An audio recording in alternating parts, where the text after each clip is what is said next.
Panglalait, ito po ang isyong tinututukan natin ngayon dahil dalawang tao po ang dumulog sa atin para sila po ay lubusang maintindihan ng mga taong nakapaligid sa kanila kung gaano kasakit po ang malait ng dahil po sa itsurang hindi naman nila ginusto.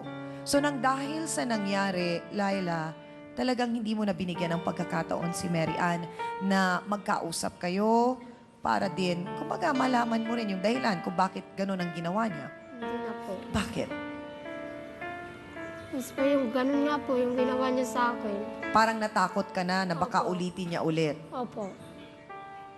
Tapos yun po, tinawagan ko na lang po yung mama ko, nakunin na lang po ako doon. Ayun po. Ngayon ba, bumalik ka na sa mama at papa mo? Opo. So sa lahat ng panlalait na to, saan mo kinukuha yung lakas mo na malabanan, yung araw-araw mong hinaharap sila, nakikita? Ano na lang po sa kanila, nakikipagkaibigan na lang po. Para hindi po nila ako akapihin. Marami po talaga sa atin ang mahilig mamintas o manglait ng iba, lalo na nga po kung iba sa karaniwan ang kanilang itsurang panlabas. Kaya po para tulungan ang ating mga bisita sa pagtanggap sa ating mga kapatid na nasa ganitong kalagayan, personal po silang ipapakausap natin sa ating pong trio tagapayo. Nung niligawan ka ba, ano sinabi nung asawa mo? Ano daw ang nagustuhan niya sa'yo? Ang gali ko daw maganda. So, Kahit yun- ka daw pangit, basta kakalooban mo maganda. Oo. So, di ba? Doon pa lang nakikita mo na hindi pinag-uusapan dito yung gandang nakikita. Para sa akin, mas maganda nang tayo nang magpasensya sa kanila. Ha? Magagawa niyo po ba yun? Yung pong counseling na ibinigay sa inyo ay mahalaga po para sa amin yun dito sa face-to-face dahil alam po namin kahit paano, yun ay makakatulong po na magbago ang pananaw po ninyo sa buhay. At bago lang tayo magtapos, may mga payo pang nais ibigay sa inyo ang ating trio tagapayo. Attorney? Kay Aling Conelin saka kay Aling Flora, nalaman ko sa inyo na matagal na pala kayong magkakapit-bahay ni Aling Norma. 6 na taon na pala kayong nasa isang lugar, di po ba? So sana naman yung 6 na taon na yon na kayo ay nasa isang lugar, ay matutunan nyo ng magkaroon ng magandang samahan. Lalong higit sa kalagayan ng kapitbahay nyong si Norma na nakikita nyong may kapansanan, lalong higit tayo ang magparaya, umunawa sa kanyang kalagayan.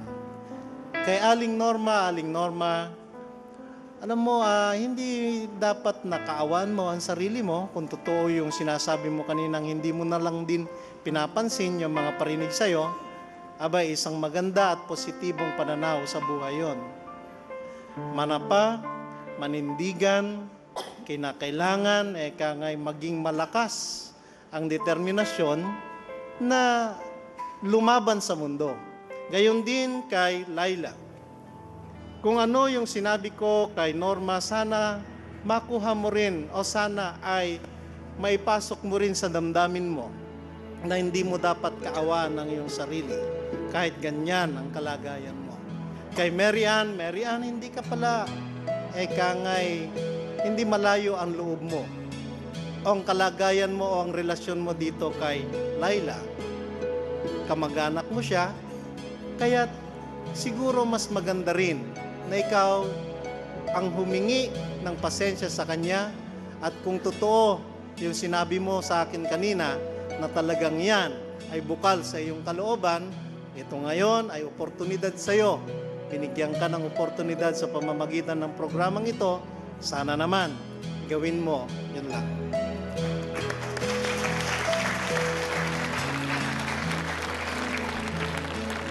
Ang ableism po ay ang term na tinatawag para sa mga taong nagdi-discriminate sa mga merong physical defects. Bakit dati tawag retarded, ngayon special? Dapat nating isipin, sila ay mga tao. Kaya palagi sinasabi they are person with disabilities. Hindi sinasabing disabled person. ibig sabihin, ayaw nga nating makapanakit. Kaya kung yun po ang magiging panuntunan natin, ang isang tao na pwedeng maging kaibigan, hindi nyo pipiliin, hindi nyo titignan ng physical na anyo. Bagkus ako ay natutuwa na si Aling Norma at saka si Laila, sabi ko nga sa kanila, alam nyo, maswerte kayo.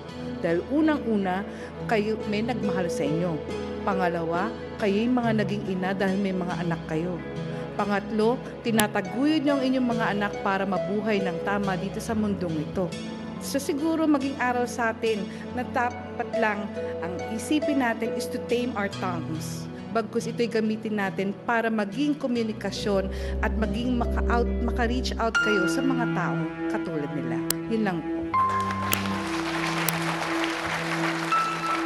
Palagi po natin naririnig na may nagsasabi, walang perpektong tao dito sa mundo. May katotohanan yan. Pero hindi yan ang orihinal na konsepto. Dahil nung tayo likhain ng Diyos, tayo po'y ginawa bilang kawangis, according to the image and likeness of God. So ibig sabihin, sa umpisa, perpekto ang tao. Dahil ginawa ang tao ayon sa hugis, ayon sa kaalaman ng ating Panginoong Diyos na gumawa sa atin. Hinayaan lamang ng Diyos na mangyari ang mga pisikal na depekto upang madiskubre natin na hindi lamang sa katawan o pisikal na perfection natin makikita ito. Dahil po, nasa loob din ang beauty, ang kagandahan, ang perfection ng tao. So, hindi po nakikita ang perfeksyon o pagiging perfecto sa external o pisikal na anyo ng isang tao. Makikita po kung isang tao ay perfeksyo kung nagsusumikap siyang magpakabanal, magpakabait. Kaya po, Connie, Flora, Mary Ann, tandaan nyo ang sinabi ng Panginoon sa kasulatan. Bago mo sabihin sa iyong kapwa na ikaw ay may tahilan sa mata o may sa mata o sa mukha, tingnan mo muna ang sarili mo. Dahil tayo hindi lahat perpekto. Mayroon ka ring kahinaan, kakulangan sa iyong sarili na dapat mong tingnan. Kaya po, ang dapat nating gawin ay purihin ang ating kapwa dahil tayo'y patas sa harap ng Diyos. At isipin nyo, sa bawat gagawin nating paghusga, nariyan ang Diyos na siyang final judge ng ating buhay. Salamat po. Thank you very much sa ating pong trio tagapayo. Sana po, Ate Norma,